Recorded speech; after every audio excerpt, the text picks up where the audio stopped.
Hey guys, welcome back to the channel and more Diablo 4. This is my Season 1 character and potentially the most fun character build I have ever had in this game so far. It is the Rogue Twisting Blades endgame build. In this video I'll be giving you kind of a rundown of the skills that I use in order for this to be a successful build for me. I'm not completely geared up, so I'm not going to share too much information on the gear or aspects. But in the background, you'll be able to watch me, I think, work my way through a tier 8 dungeon. I'm still pretty early on in the build, just before level 60. Anyways, thank you guys for watching.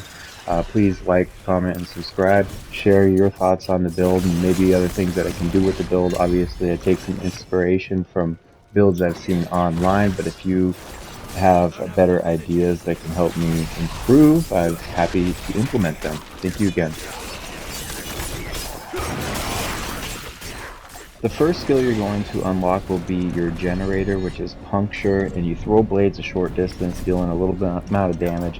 In my opinion, this is the best generator skill in the game, and of course you move on. I only put 1 point in here and then move on to enhanced puncture, and then finally fundamental puncture, which throws 3 blades in a spread, dealing a certain amount of damage and causing enemies to be vulnerable.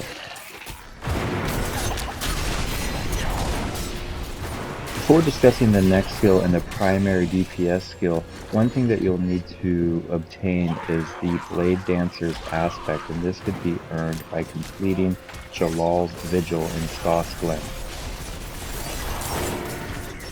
Whether you've attained that aspect or not, you'll want to unlock the Twisting Blades skill next, and I fully maxed this one out. What this does is you impale your enemy with your blades. It deals a good amount of damage, but then your blades that are impaled return to you, crossing over through whatever enemies are between you and the enemy you impaled. So there's a lot of movement in this build. And obviously you'll move up to enhanced twisting blades, and I went with improved twisting blades. So enemies are dazed while they're impaled, which obviously they take more damage.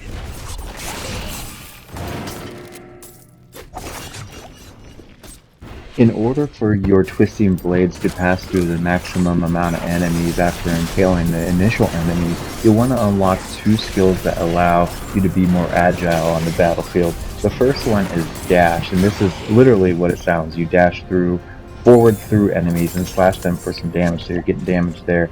The second one is shadow step, and this allows you to almost teleport directly behind an enemy and stab them. So both of these will allow you to move around the battlefield very quickly, and it's very satisfying, a lot of fun when you do it correctly. For dash, I just unlocked enhanced dash, and shadow step I did obviously enhanced, but also methodical. I think I went with methodical shadow steps, which stuns your enemies.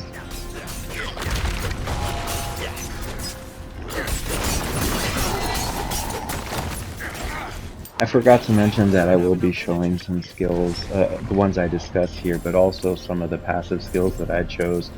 These are completely random. I did get them off some of the builds, but most of them I kind of just see how they work and I change them over time. But anyways, the next skills that you'll want to unlock, at least the ones that I went with, are Shadow Imbuement and the Cold Imbuement. The Cold one is a hit or miss. A lot of people don't really use that. They might use Poison Trap, Poison Imbuement, or Concealment. These are, I've seen all types of builds, but the reason I really like the Cold Imbuement is for single target damage. It does build up that stagger bar pretty quickly, and it also freezes, unless you're fighting a boss, it'll freeze any enemy, so you get a lot of damage in before you're even getting hit. Shadow Imbuement imbues your weapons with the festoon shadows. So, for example, if you pop your Shadow Imbuement skill, impale one enemy, and then dash through a group of enemies, all of those enemies will now be imbued with Shadow, and if you have the Blade Dancer aspect, your blades will travel through all of those enemies, killing much of them, which then they explode and damage, 40% damage, dealing dealt to all surrounding enemies. And you can go up obviously to enhanced imbuement and eventually blended shadow imbuement.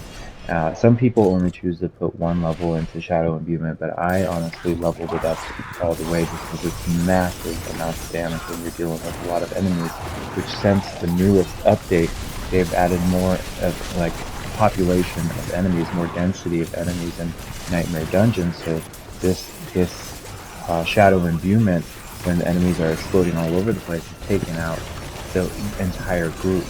So it's a lot of fun, does a lot of damage, and it's just a good time overall.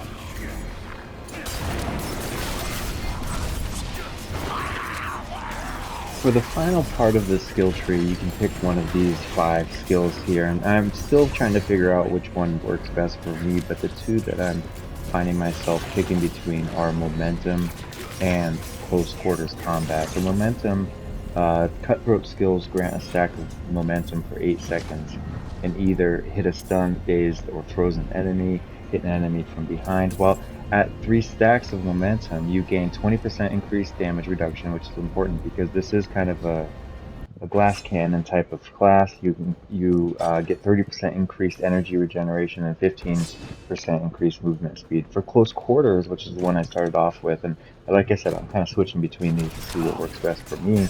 Close quarters damaging a close enemy with marksman or cutthroat skills, which you will be doing, each grant 10% increased attack speed bonus for 8 seconds. So while both attack speed bonuses are active, you actually deal more damage against crowd-controlled enemies. And so if you remember all the skills I just went over, a lot of the enemies are going to be dazed, they're going to be vulnerable. If you use the cold imbuement like I do, they're going to be slowed or even frozen. So close quarters combat was doing a lot of damage, but I just wanted to see how momentum would do. Obviously, you can choose what works best for you, and I'm interested to see what you guys use for this type of build and how far you've gotten in the game in terms of like Nightmare Dungeons. Maybe I can change up some things. Obviously, I'm still early in the build. I'm only level 59 here. But eventually, you know, we're going to be 70, 80, 90 and have all of our gear. So I want to make sure that I'm using the correct skills along with the passive, I'm sorry, the Paragon tree, which is another video I can go over for all of you if you would like. Let me know.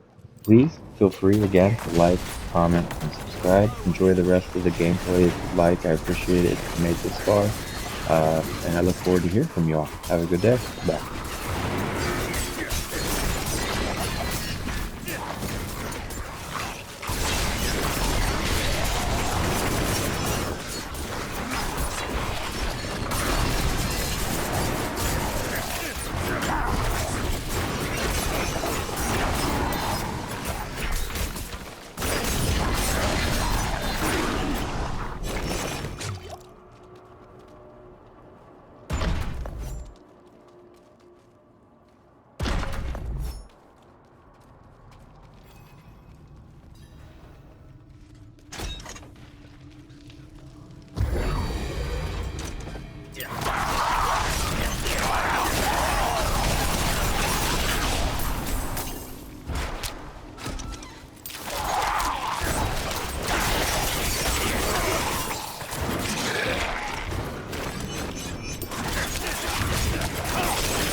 Bags are full.